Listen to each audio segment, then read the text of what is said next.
Hello. Thank you. Thank you for coming. I would like to introduce to this panel with me to Xavi Anglada, who is CEO on Cash Credit and one of the investors of Valora Digital. Also to Mohammed Awaad, who is the digital director of the Sport 360 and one of the big football influencers in the region. And last but not least, Alberto Pamias, who is partner of Delta Partners and head of the sports and entertainment practice. So, thank you. So, thank you for coming, guys. First of all, I don't know if the sound is good. Okay. So, well, the panel is quite ambitious because for just 20-25 minutes that we have, we want to cover the sports and fan engagement as a strategic advantage. Okay, so this is what we are going to at least to give a small overview about this topic. And well, I think for me it's clear that the sports industry has changed since the iPhone arrived into our worlds, no, the smartphones, and this has changed a lot, no, everything, the way we live, and for sure the way we consume sports. And maybe, and I would like to put some numbers, some facts on the table to start this discussion with you guys. Like, for example, I have here information from the Global Sports Media Consumption Report from the last year, saying that in UAE, to be more specific, 74% of sports fans in the UAE consume sport via mobile. Okay, like for example, versus to France, in France is only 30%. They are not still there. I don't know. I would like to see what are your views on this, and also that, for example, in the UK, more than 70% of the sport viewers watch the football or watch other sports with a second screen on their hands, no? Which is it shows how it's changing the way we consume the sport. So I would like to, first of all, Mohammed, to hear your views on this, as you already are in touch with the fans and do it to your role in Sport 360 and so on. What do you think about these facts? It's a very big fact. So to be honest, it's changed everything in media. If we understand media is only an informative communication.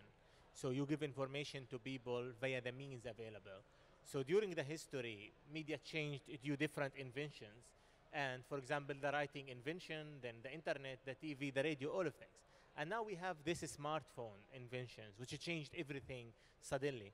It put media under a huge pressure and give users a more responsibility and also more power than any time before. We are talking about very fast communication. We are talking about accurate communication, because any mistake you do, everybody will start to do it, to talk about it. Also, it's about the engagement. If you create a content and it's not engaging, it means that you are telling people something they don't want, or you are very slow, you are very late. So if you look at the websites before the smartphones and the website after smartphones, it's more creative, more interactive, more smart, even how to approach the content, how to give the content. This is very positive for us as a journalist. It pushes us every day to create something new. It gives us more and more power to work. But also has a negative impact, to be honest, because all that you need to destroy the whole media, one comment by a guy who used what I can say, it's a broken logic, and let people believe that he's right. So if you work 2 months on a story and one bad comment with a logic way come, it will destroy the work. This was not before. This was not before. The value was always dominating. Now one person, without any responsibility, even without a real name, maybe a fake name, and give you that and destroy the whole day of the website or the media or anything. So it's complicated. It's more stressful for media than any time before, but also for the quality of content, for the engaging of content, for the, let's say, there is no more that you can force people to read what you want or watch what you want. It's not anymore. They have so many choices, yeah. Yeah, it's a change. But at the same time, if you look at the business itself, and this, our friends are more expert than me in this, also media and big pressure, because where people consuming the content, what people know about content. That's good, that's good. So what are your views, Xavi, on this? Because for me, and we were discussing on the backstage, it's like digital has put the fans at the center on the stage. No, I mean they are now the owners of the game instead of the players, the own players. We were discussing with Alberto how, I mean, if the fans wants a game and at a specific time on a specific place, the game will be there, no? Because they already have the power. So how do you see this? Well, what I'm seeing, and now let me put it from the digital fan perspective. So before, sports were unidirectional, right? So you would find a broadcasting one-to-many, and there was the feedback loop was very limited, right? So today is quite the opposite. We're going to the mass customization, right? So and this as well changes the business and changes the ecosystem partners of the business, right? So the way advertising goes, the insight you get from these interactions and so on. So as a user, but as well, even on the personal side, as a father, as I see my kids interacting with the sport, is completely different. They would be watching football, they would be on their pad interacting with their digital sports applications and so on, and it makes much more difficult and challenging the retention of the attention, but as well more opportunities to really segment the audience and have a different type of discussion and interaction, right, for advertisers, for sponsors and new ecosystem players. So great opportunity, especially for the new generations. I would say that this engagement changes a lot depending on the size and the type of individuals, right? So the youngest or the millennials versus us, the Generation X, or even the baby boomers. Yeah. Very different engagement on digital, right? And the way they use sports. And so you find that esports will find a role different across all of them, right? And how they interact each other, right? Exactly. So I would say that and you media players will have to transform yourself a lot, because what was about printing and delivering news is the news when they're printed that are obsolete, right? So there's a lot of things that are changing, I would say, and the iPhone to me was a big milestone on that. So because in terms of leagues of the competitions, we were discussing about a very good graph, no? Which it shows the top professional sports league by revenue, and it was, we were amazed because the top league by revenue is the NFL in US, which is almost the double of the second one, which is the baseball league, and then it comes the Premier League with 5.3 billions in revenues, and then the NBA, and then the rest of the European football leagues, no? So it's like, what are the competitions doing? You know, how they are evolving in this environment, in this new environment, because as you said, it's like, okay, as a users or as a fans, we have changed, no, the way we watch football because we are interconnected. But what are they doing? Because they are the owners of the league, no, of the toy. What do you think, Alberto? Yes, this is a little bit what we were discussing, and I think iPhone really represents what happened in terms of hyperconnectivity technology as a disruptor, and what this is basically doing in the world of sports is going from a B2B business to a B2C business. The Americans are way ahead of the rest of the world in that one. The reason why NFL is so valuable is because they were, I mean, at the end, the demand is in the US, a little bit beyond, but primarily in the US. But they are able in the US to take $140 per pop per year in sports. So this means that they have gone well beyond in terms of, I would say, beyond the rights, yeah, and building a community around the sport where the rights or the content is at the center of a play, of an ecosystem. This is what the US has done very successfully in the National Football League. That is not only the most valuable, but also taking into account that the season is just 5 months. It's 5 months, right? Yeah. So it's quite amazing. But they have this. They have a demand that is ready to pay, but a huge B2C concept. So whenever, and just taking the other extreme, if you go to cricket, cricket probably is one of the world with most followers, but that model has not changed to B2C yet. Yeah. So there is a very interesting graphic that compares what is the popularity of sports and what is the percentage of revenues that that sport is able to take out of the whole basket. All the American professional sports are the ones that are in the lead. So you would see, I don't know, NFL taking, I'm just making this up, 20% of popularity, but taking 35% of the revenues out of the whole pot. While you see cricket, followed by only in India and Pakistan, probably, I don't know, almost a billion 1 people, million, yeah. and being probably 20% in terms of popularity, just taking 1% of the revenues of the whole basket. So this is, I think, what we need to learn. That is, yes, technology has helped us to disrupt, democratize, and probably foster the B2C.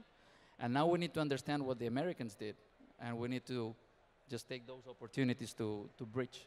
To do it. And it's going to happen in cricket. It's going to happen in not only by sports, but also by regions. Definitely in LATAM and in Asia Pacific. And Asia, yeah. All right. Good. And another thing, because talking about interactivity and the new ways of sports, no, and technology, so we come out with esports, no, which is like now is booming. The esports is becoming quite big during the last few years, but the last year and this year is really becoming quite important, and we are seeing, you know, big investments or big movements in this sense, no. So I have also another graph here, who is showing that, well, it has doubled the revenues in the last 2 years, okay? Rather than the growth for the audience, it was like 50%, but the revenues has grown, has been the double, and the expectations for 2020 is to multiply by 3 times the revenues and double the audience, okay? The audience players to esports. So how you see this, the esports in your environment, Mohammed? If we can call it esports at the end, because I have a discussion before about the name, but it's engaging. This is simple. It's engaging. We are talking about 20 million views per event sometimes. It's really nice for fans. People like to go. There is everything what the new media needs. There is everything what social media needs. So it's, for me, it's logic to be money generating business at the end, because it has the fans engagement. People like the game. People like the competition. People like everything. The structure is very well, and it matches the new digital media. Everything it's there. So it belongs to this generation. People like it because there is people there. And as we talked about population, there is the population and also the purchasing power, because we are talking about markets what is better economy than others. So it's obvious it's going to be, now it's like an obligation for media also to consider it as a sports, as a journalist. Yeah. We started so to you need to consider. comment on this, no? Yeah, because there is the mass. We are talking about hundreds of millions. We are talking about hundreds of millions. We are sure that they like sports because they are young, most of them, and they are watch football sports. But at the end, they care about this. And this is eating our time. What was before for football or for tennis or for basketball, now people are giving this 1 hour or 2 hours. So it's in a way, it's forcing itself as a sports in media also. So I see that brands are going there because there is mass and these kind of things, but why the top football clubs or top in other sports, for example, the NBA already has created the official NBA eSport League. So they already has launched for the next season, where even the clubs, they will have their official e-gamers, no? So why are they doing this? What are they trying to achieve, the clubs? Well, the reality is that the demand, the new generations are calling for this interactivity and this frequency as well, right? So one of the things that, for instance, soccer has is that the frequency is maybe weekly or bi-weekly. The e-games it comes to a constant frequency. You can have much more frequent games. Yeah, you can play every day. You can involve much more amateur leagues into it, so it's much more democratized, right? Versus the traditional real or live sport games. So I think it's been able to attract the interest and retain the attention of these new generations, and has as well, with this, attracted the interest and the value potential for advertisers, for sponsors, for all type of ecosystem players. And I would venture to say that in the near future, and I don't know if it's going to be 3-5 years, you're going to get the advertisers paying as much to become part of the display on a football pitch in a digital space, the same way they are paying for the real one, because the audience leverage is massive. It's massive, yeah. So instead of talking, I was discussing the other day that the Manchester City online viewership of their matches is, I don't know, in the tens of thousands of people that are online discussing about what through their tools they've created. But imagine that you bring this into the e-gaming space. You could have millions, right? And this has a massive brand impact. It has a massive business potential for advertisers, for partners, for the sponsors, and so on. So, and as you say, it's like recurrent. I mean, you can create different championships, different leagues every week, every month. I mean, so but is this something that my question is this the football clubs, for example, the top football clubs, they see this as a separate business, or they see this as an opportunity to engage more the users and the new generations, no? Because they are also fighting for new fans in new markets. Right.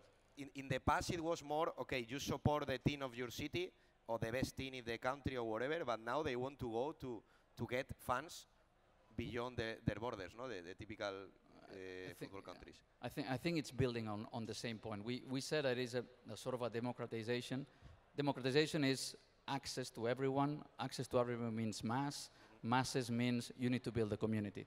It's all about that. And the reason why, and I think now esports is something that I agree with you. The first question is this a sport, right? Because you don't need to sweat first. You don't need to train, and that is why there are so many. There are so many followers. If you go back to the ones that sweat and train, you have 2 or 3 very good examples.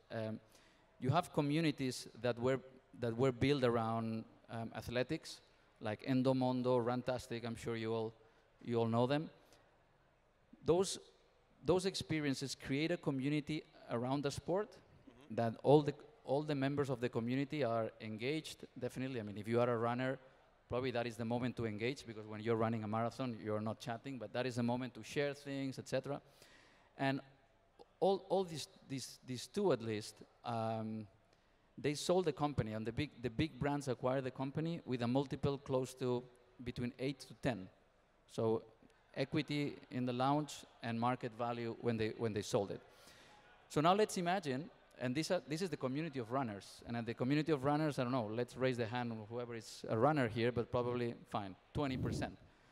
We were saying that 80% of the population worldwide feel affinity to sports. This does not mean that 80% practice, are practitioners, but they all feel affinity.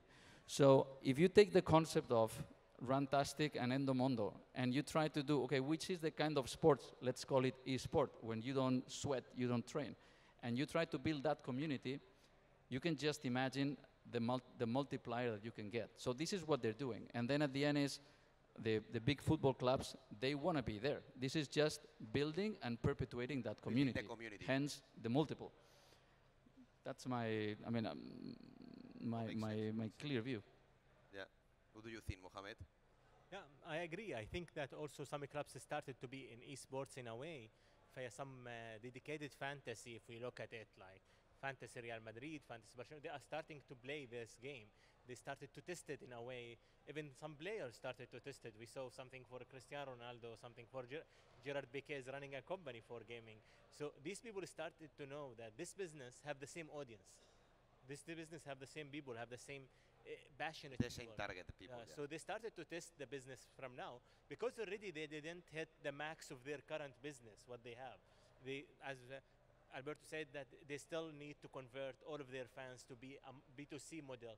Until now, they are not at B2C model. Maybe later, after they finalize this model and they convert, they will think about esports, and they will not let this area for others people playing with it, where they don't pay anything to build the brand or to build the following. Then these people come to monetize it easily. And from your experience, Mohammed, how is doing esports in the region here? Because I was speaking with some guys that I don't know if they are here, that they have set up a platform for esports in the region, and they were telling me that it's growing a lot, it's booming also. So I don't know if you have some experience of contact with this. I did many research last year about the esports in the region. The problem of it, to be honest, is the consistency. You will find some leagues rising, then there is nothing. Still, people like to be in the esports business. Now I think there is something happening in YAS. It will start to be more international level. This will be the beginning. People are playing very much in all of these games. You will find the top 10, always you have some people from the region, but still in the esports competition model, in the esports monetization model, what you are talking about, still the region is far, far away from what we can find even in China or in America or any country. Still, it's not consistent. It's still, there is not that business model. People know how to follow it. I think it will take like 2 or 3 years more that we start to see a more esports in the term of esports in the region. To me, it's a matter of time, because innovation comes out of iteration, right? So we're going to get the localized version of what esports looks like. Because, for instance, in the States, as Alberto was saying, you're starting to find players of e-games, esports, that basically get scholarships, right? Top universities scholarships. So universities want to start playing big on this, because there is clear brand equity on getting the best of breed of the new generation into their. I say, wow, they don't sweat. No, yeah, you're right. They don't sweat, but they attract a lot and they have a lot of followers. It's like the YouTubers, right? Who could say that the YouTubers would have such followership, right, and such leverage into the broader audience? So at the end of the day, brands wants this type of strong individuals that can carry leverage on them, and I think in these regards it will come to this region, because it needs to be localized, the content, because I think that it needs to have Arab content, and it takes a while, and as we were seeing on our colleagues before, it takes a while to get the platform set with the right content and engagement, but it will come. I'm very conscious that it will come soon. So, based on all this discussion about, I mean, we have certain clarity on saying that, well, with the smartphones, the digitalization, no, this business has changed, the sport business has changed, the clubs and the leagues, they go for the fun, they try to engage them. So what I see is that the channels of communications have changed drastically, no? Because before it was through purely you go to the stadium, you watch the game, then come at the television like 40, 50 years ago, blah, blah, then pay-per vision, which you were paying, you were able to watch every game, but now you don't even need a television because you have a lot of channels. So my question is, who are the winners and who are the losers on this new scenario? Yeah, that's a very good point, because this is, I mean, the whole ecosystem is going really crazy, and at the end, this is a market that is growing. It's the whole sports, right? It's a market that grew 4%, now it's accelerating 6%.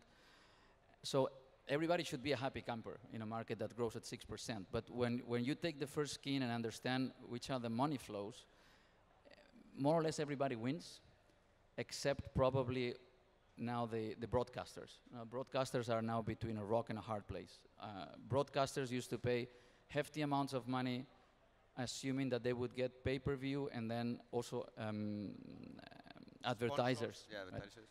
Right? Now what is happening? I mean, a month ago, the CEO of Adidas, Kasper Rosted, in the financial results, he said, next year we're going to spend 0 in TV.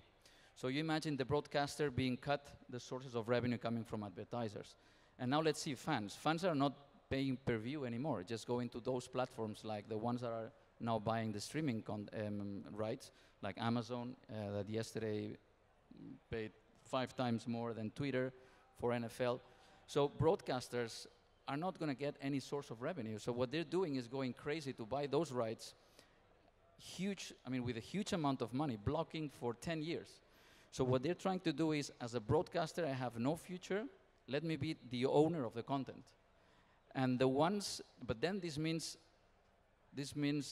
fighting with the Amazons of this world, that they don't need to make money out of it. They probably just need to build traffic on their website. So I think the broadcasters, as we understand them, they're going to go bust in the next 5 years. Absolutely, and even very recently, in the last few days, YouTube announced the live TV streaming. So they're going to be the next ones to enter into this game. If the entertainment ecosystem was already crowded and quite heavy, the traditional cable TV players and so on are going to struggle a lot, because now you're starting to find the Amazons, YouTubes. These are guys with big bucks. They leverage a lot the economy of monetizing through advertising, mostly. So that's going to be a lot of business model changes. That's really relevant. Okay, guys. So I think it was very interesting discussion. So just to wrap up, I would like to ask you if you can tell us in one sentence how you see the future, the sports and fan entertainment future in 5 years. In one sentence, how you see what is going to happen, or a sentence. Build a community of fans. So just put the sport at the center of the whole community. So this is going to be like the key. That's going to be the key. I agree 100%. We always get used to say content is the king. In the future, unfortunately, engagement will be the king. And this is for me as a journalist, it's very bad for the credibility, for the reliability of content. And we are seeing this start. Too many options, and then... for example, I read a study in Korea. 24% only knows where they got their information from. They say from Facebook, from Twitter. But all of us, we know that there is nothing called Facebook or Twitter content. But this is really dangerous for the future of credibility and even the truth and facts. And this started to be now in a discussion in Facebook and Twitter, how we can kill these rumors. But this is another discussion, the fake news. Engagement, because people is... But that's true. Engagement is important for financial reasons, for commercial reasons, but at the same time, there is some threat. There is a real threat around. And I would only add to this point that big data, monetizing the data that sports will bring onto stage is going to be critical, right, to create this community, because many players are going to try, but you're going to need to navigate the data element to really make it crack the code, right? So I believe that it's going to be a common denominator, is going to be how analytics help. And only the other day was saying that in the NBA they're managing a lot of the engagement through big data to decide when they need to do advertising and when they need to stop for this, because it really affects a lot the customer attention and so on. Agree. I think analytics is going to be key if you want to create this community, to build the communities, analyze what what they are doing, the consumers, what do they want, what they are doing in the NBA. So I think it's part to your statement, like build a community, but for that you need to have you need to do. And I have one provocative bet. Okay. That is for the 2020. 2020 probably is too soon, but 2025. 2025. The Champions League final. It's not going to be on a Saturday at 20 CET. It's going to be probably at 2 a.m. in the morning, so all the Chinese can see it. Wow. That's where the money is going to come from. Or maybe the final is in China. Or probably the final is in China. It's not going to be Champions League UEFA. Exactly. But that's my prediction. No, agree. Okay. We'll take it. Okay. Well, thank you for coming to this panel, and thank you all for coming also. Thank you. Thank you.